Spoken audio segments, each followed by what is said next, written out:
Hello, Jason from Nobula here. We're today going to look at Drum Farm, just your basic principles, a quick start guide, how not to get lost. Let's get straight in there. So, banks. The sampler has banks in it, 16 of them, A to P, that you can access using this selector. You select one you like, hit load, and it loads in 16 samples from that bank. There are two sets. You've got your user set and your ROM set of banks. You cannot save to the ROM banks. I try and save by hitting Shift. It just says no. The double flash means no, you can't. But if I want to save to user, off it goes. So that's really the main difference between the two. You can override that in the settings, but I won't go into that now. So let's load in a session. If you make a bit of a mess of things, you can just reset the whole machine, get back to where you left off, or get back to a factory setting, just hit session. It will just load everything in, all the buffers, all the sample slots in player one, all the settings. So even though it's pointing at this snare, it's actually playing this one. Okay. So and it will remember all the settings I had before, like what clap settings were in there from the last session.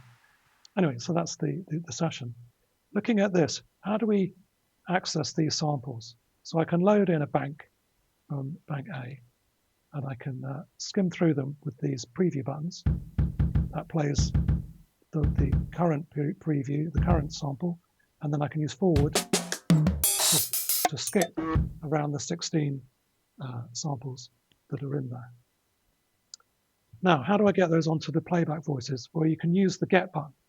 Is the principle around that. You just press get, and you can see all these buttons flash, and you just select the one that you want. In this case, I want to get from the buffer in the sampler, and that's given me a very truncated, there you go, kick drum.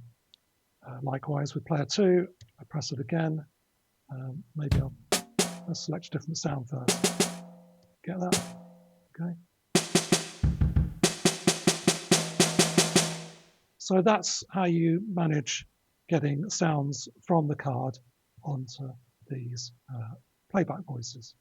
If you might have noticed when you press get, a lot of buttons flash, not just the buffer and the sampler, but I can actually get the sound in player one. I can even get the sound playing in the drum synth. So if I hit that, it's immediately, albeit with some effects, given me this sound, which is a great feature if you're just playing live and you've got a really good sound going in the drum synth, but you just want to kind of park it and work on something else. So you've got a really nice clap sound, a really nice clap sound.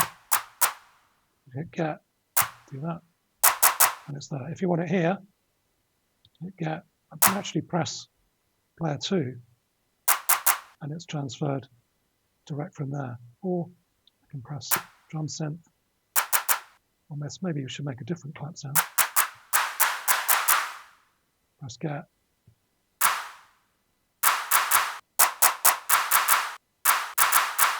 So the idea is that you can offload what's happening with the drum synth into the simpler playback voices. You might also notice that player one has got 16 sample slots in it. This means that you can load different sounds into each one.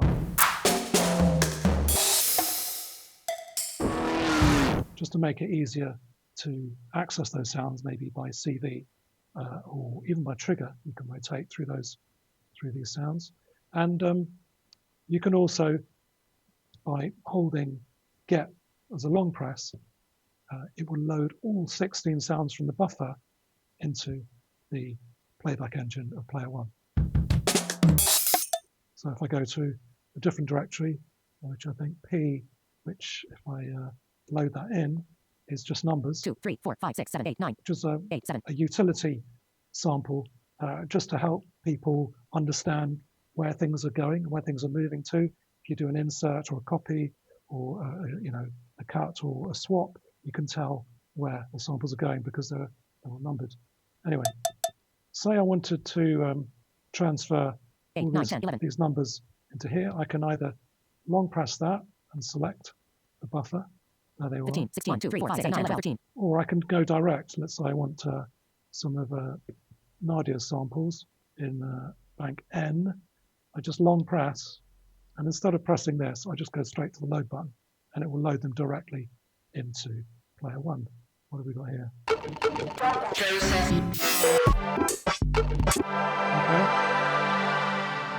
So let's talk about the difference between get and record. So you've got this little toggle switch here called record, and this allows you to record or sample from the output of the drum farm. So rather than get, which just lets you, sample maybe directly from the drum synth, you can use record. If I switch this to on, every time I press the drum synth, you see it goes red, and it's recorded that sound into the buffer. What's the difference? Well, the difference is it records everything. So say I've got some effects on there, it will record the effects as well, for as long as it can. I mean, it'll record up to 10 seconds. You can set that in the settings. I'm not going to go into settings today, but it will try and record for as long as it can, unless it goes silent, in which case it will truncate it, or unless you hit record again, it will truncate and give priority to the latest sound. So that's why you've got your short sound there. So the other setting for record is auto. With auto, it only samples in here if you change a parameter. So let's say I want to record lots of different clap sounds, for a kind of round robin set. I've got that one, and then let's change some settings like that.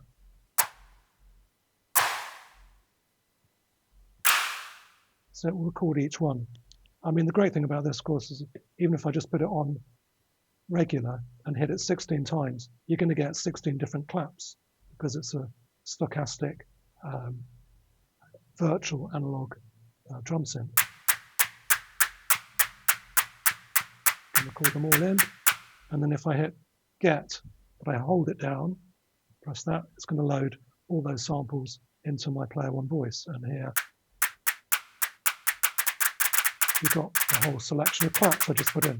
So that's record as opposed to get, or record combined with get. Shows you how you can manipulate sounds. The other useful feature for that is link. If you're using record and you want to just get everything, if you just press link, it records all three voices at once. Another little trick is if you've got record switched off, which I recommend leaving it off most of the time, but if you do just want to sample something that's just really working, just hold shift and trigger like that, and records a whole lot with the extra little bass sound there. Let's try again.